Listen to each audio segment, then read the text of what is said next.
ഫുഡെല്ലാം ആയി. ചോറ്, ഇത് സ്പെഷ്യൽ ചക്കക്കുരു. ഇന്നലെ നമുക്ക് കുറച്ച് ചക്ക കിട്ടിയായിരുന്നു.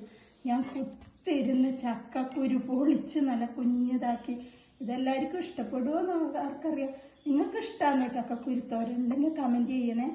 ഇത് സാമ്പാർ, വെള്ളമൊന്നുമില്ല കേട്ടോ, നല്ല അടിപൊളി സാമ്പാറാണ്. മീൻ പൊരിച്ചത്, മാങ്ങ ചമ്മന്തി, പിന്നെ മുട്ടക്ക് ഗ്രേവി നല്ലപോലെ വേണമെന്ന് പറഞ്ഞുകൊണ്ടാണ് ഞാനിങ്ങനെ വെള്ളം പോലെ. എല്ലാവർക്കും തികയണ്ടേ. അപ്പോൾ ഇത് കൊഴുപ്പുണ്ട്, ആവശ്യത്തിന് കൊഴുപ്പുണ്ട്. പിന്നെ നല്ല പൂ പോലത്തെ വെള്ളയപ്പം, കണ്ട വെളിമണ്ണി പറയുന്ന പോലെ പൂ പോലത്തെ വെള്ളയപ്പം.